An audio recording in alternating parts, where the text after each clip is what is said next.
एवढ्या वर्ष युगेनयुगे तुम्ही सगळे झोपलेले होतात, डोळे उघडे होते पण झोपलेले होतात. ह्या अकॅडमी मध्ये डोळे बंद करून जाग व्हायला तुम्हाला शिकवलं जाणार आहे. आपल्या इथं मूळ पुरुष वास्तव करतोय. इथं येणारा प्रत्येक विद्यार्थी त्याच्या लाईफ मध्ये एवढा सक्सेस होतोय, त्याचं कारण म्हणजे इथल्या फ्रिक्वेन्सीचा फ्लो. इथं जे व्हायब्रेशन आहेत, इथं जी पॉझिटिव्ह एनर्जी आहे, इथं जो ओरा आहे, इथं जी आध्यात्मिक शक्ती आहे ना, ती ह्या जगात ब्रह्मांडात कुठंच नाहीये. जे ब्रह्मांडाचे नियम मला समजलेत, ते सगळे नियम तुम्हाला मी समजवणार आहे.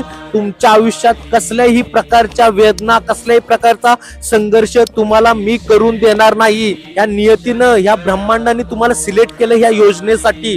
हे रील काढणं, ही शक्ती प्रदर्शन हे होत राहील, हे मार्केटिंग स्ट्रॅटेज्या होत राहतील. त्या कलेला तुम्हा सर्वांना मला एवढ्या नेक्स्ट लेवलला न्यायचं आहे की त्याच्यानंतर कोणत्याच प्रकारचा शेवटच राहिला नाही पाहिजे. तुम्ही उभे आहात भारतातल्या सर्वात मोठ्या अकॅडमीमध्ये. ही अकॅडमी फक्त स्टुडंट आपले सगळ्यात जास्त आहेत म्हणून मोठी नाहीये. ह्या अकॅडमीमध्ये तुम्हाला पेड वर्क भेटतंय, ह्या अकॅडमीमध्ये तुम्हाला रिफंड भेटतोय, ह्या अकॅडमीमध्ये तुम्हाला जेवणाची राहण्याची सोय मी करतोय. मग तुम्हाला कसलाही फायनान्शियल प्रॉब्लेम असू द्या, कसलाही तुम्हाला मॅटर होऊ द्या, कसल्याही अडचणी तुमच्याकडे येऊ द्या, आपण सक्षम आहे. जगातल्या सगळ्या समस्या सोडवण्यासाठी आपली शक्ती आहे.